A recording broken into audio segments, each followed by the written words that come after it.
Hello movie lovers, आज मैं explain करूंगा एक Marathi horror supernatural thriller movie को जिसका नाम है विक्टोरिया एक रहस्य। ये मूवी 2023 में रिलीज हुई थी जिसे आप प्राइम वीडियो पर देख सकते हैं। और मूवी लवर्स, मैंने हाल ही में एक्सप्लेन किया है इंडिया की हाईएस्ट रेटेड हॉरर मूवी को जिसका नाम है कलिंगा। अगर आपने इस एक्सप्लेनेशन को नहीं देखा है, नोटिफिकेशन नहीं आई है, तो जाकर जरूर देख लेना। ये बहुत ही बेहतरीन मूवी है, आपको मजा जरूर आएगा। उसका लिंक आपको डिस्क्रिप्शन और पिन कमेंट में मिल जाएगी। अब बिना किसी देरी के चलिए वीडियो को स्टार्ट करते हैं। तो कहानी की शुरुआत में हम सिद्धार्थ और अंकिता नाम के एक कपल को देखते हैं जो अपना हनीमून मनाने लंदन आए थे। वहाँ ये दोनों अपने दूर के अंकल अधिराज के आने का वेट करते हैं। अधिराज का होटल का बिजनेस है और वे लोग उसी के होटल में स्टे करने वाले थे।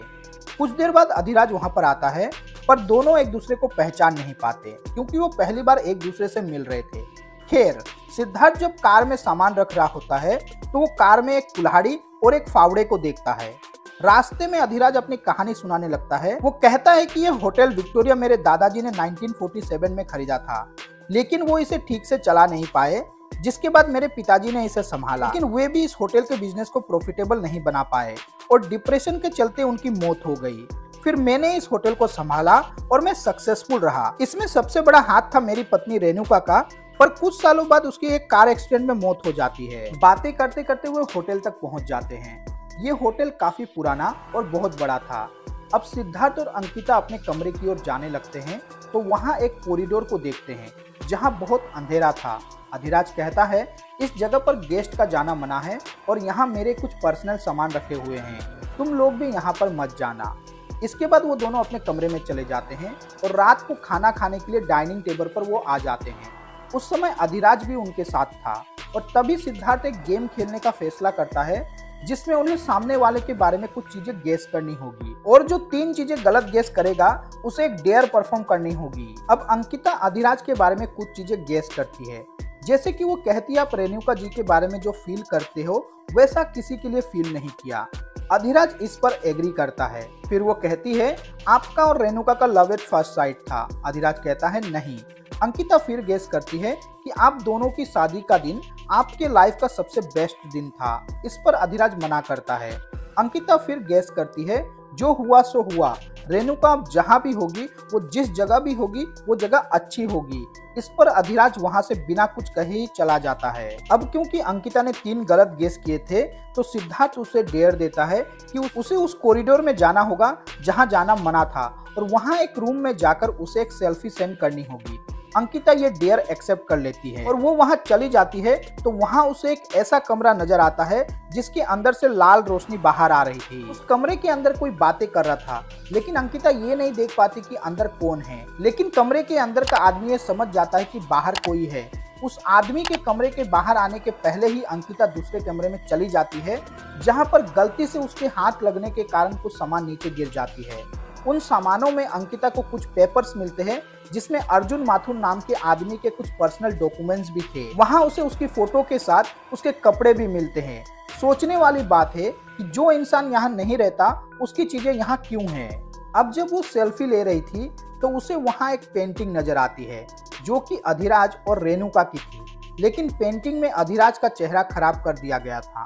अंकिता उस पेंटिंग की फोटो खींच लेती है ताकि वो इसे सिद्धार्थ को दिखा सके। अब जब अगली सुबह अंकिता जॉगिंग कर रही थी तो उसे होटल की विंडो से कोई उसे देखता हुआ नजर आता है, जिसे अंकिता देख लेती है, पर वो सोचते कि शायद कोई स्टाफ होगा इसलिए इग्नोर कर देती है। अगले ही पल वो इंसान भी वहां से चला जाता है। अब अंकिता जब आगे बढ़ती है तो वहां पर 2 गार्बेज कलेक्टर बातें कर रहे थे। उनकी बातों से अंकिता को पता लगता है कि इस होटल में काफी लंबे समय से कोई आता जाता नहीं है। अंकिता जाकर सिद्धार्थ को सारी बातें बताती है और उसे अर्जुन माथुर के बारे में भी बताती है। उनकी ये बातें अधिराज सुन लेता है तो अधिराज उन्हें बताता है कि अर्जुन और जूलिया इस होटल के स्टाफ थे। दोनों के बारे में अफवाह फैल रही थी कि वो गलत काम करते हैं और शायद उनका अफेयर भी चल रहा था, इसलिए मैंने उन्हें निकाल दिया।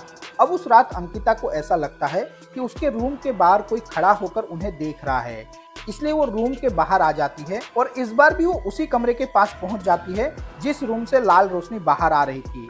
इस बार अंकिता वहां अधिराज को देखती है जो किसी से बातें कर रहा था, लेकिन वो कौन था ये अंकिता नहीं देख पाती। पर अधिराज की बातों से अंकिता को लग रहा था कि वो रेणुका से ही बातें कर रहा है। फिर जब अधिराज वहां से चला जाता है तो अंकिता रूम में आती है और वो देखती है कि चेयर पर रेणुका के कपड़े थे।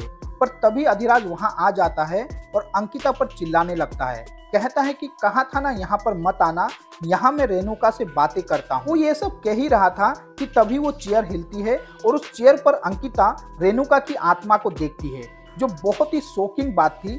अंकिता डर के मारे भागकर अपने कमरे में आ जाती है और ये सारी बातें सिद्धार्थ को बताती है। अब सिद्धार्थ फैसला करता है कि वे लोग कल ही यहाँ से चले जाएंगे। और अगली सुबह जब वो वहाँ से जा रहे होते हैं तो अधिराज वहाँ आकर पूछता है, तुम लोग क्यों जा रहे हो? इस पर सिद्धार्थ कहता है कि अंकिता के परिवार में कुछ प्रॉब्लम हो गई है, इसलिए हम जा रहे हैं। फिर वो वहाँ से निकल जाते हैं। फिर वो वहाँ के किसी दूसरे होटल में एक रूम बुक कर लेते हैं। यहाँ हमें ये भी पता चलता है कि अंकिता को कुछ मेंटल प्रॉब्लम्स है, जिसके कारण उसे पैनिक अटैक आते हैं।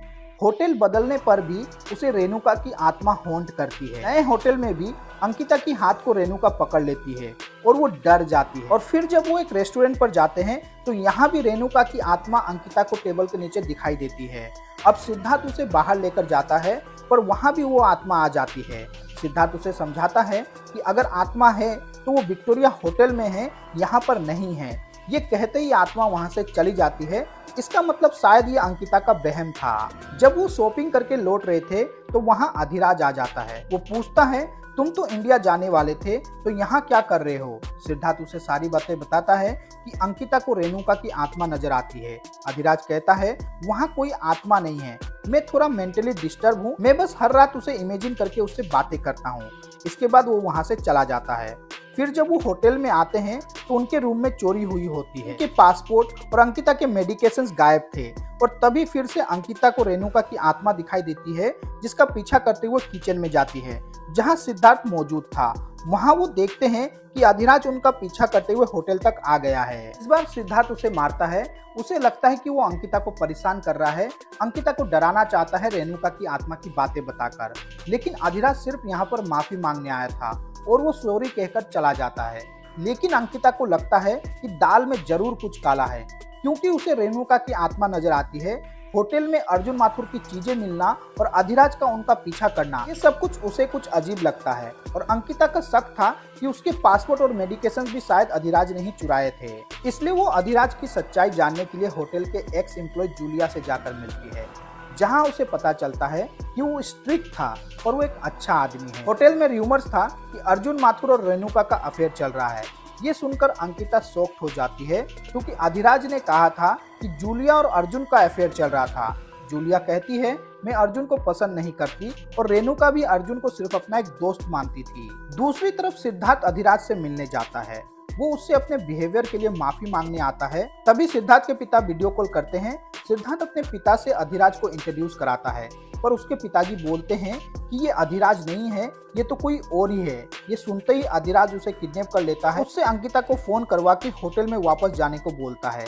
इसके बाद अधिराज सिद्धार्थ को जान से मार देता है। दूसरी तरफ जब अंकिता होटल में वापस आती है तो रेणुका की आत्मा वहां पर आ जाती है। वो उसे सारी बातें बताती है कि असल में जिसे वो अधिराज समझ रही है वो अर्जुन माथुर है, जो असली अधिराज का असिस्टेंट था और वो अधिराज की वाइफ रेणुका से प्यार करता था, पर रेणुका उसे अपना दोस्त मानती थी। वो उसके प्यार में पागल हो गया था। वो अधिराज से जलता था। एक दिन जब अर्जुन और रेणुका कार से कहीं जा रहे थे तो वो रेणुका के साथ जबरदस्ती करने लगता है। इसके चलते उसकी कार एक्सीडेंटली एक लेक पर गिर गई। वो इतना गुस्से में था, उसने अपनी जान तो बचा ली, पर रेणुका सीट बेल्ट में फंसी होने के कारण वहीं अटक गई और उसकी मौत हो गई। वो बाहर आकर इसे एक एक्सीडेंट का नाम दे देता है, पर असली अधिराज को पता था कि ये अर्जुन ने ही किया है। इसलिए सबूत मिटाने के लिए अर्जुन ने अधिराज को मार डाला और होटल को बंद कर दिया और खुद अधिराज की आइडेंटिटी पर जीने लगा। कई साल बाद जब अंकिता और सिद्धार्थ इस होटल में आते हैं तो रेणुका की आत्मा को एक मौका मिला कि वो अर्जुन की सच्चाई को बाहर ला सके। अंकिता पुलिस को इन्फॉर्म करती है और खुद ग्रेवयार्ड पर चली जाती है। इसके बारे में रेणुका की आत्मा ने उसे बताया था, जहाँ अर्जुन सिद्धार्थ की लाश को गाड़ने वाला था, पर सरप्राइजिंगली सिद्धार्थ जिंदा था। वो उठकर अर्जुन को मारता है और तभी पुलिस वहां पर आ जाती है और पुलिस अर्जुन को गिरफ्तार कर लेती है। इस तरह रेणुका की आत्मा ने अंकिता की मदद से अर्जुन माथुर की सच्चाई बाहर ले आती है। और यही मूवी खत्म हो जाती है। तो दोस्तों ये थी विक्टोरिया एक रहस्य की एक्सप्लेनेशन वीडियो। आई होप आपको ये वीडियो पसंद आई होगी। अगर ये वीडियो आपको अच्छी लगी हो तो वीडियो को लाइक करके चैनल को जरूर सब्सक्राइब करें। मिलते हैं एक और इंटरेस्टिंग वीडियो के साथ।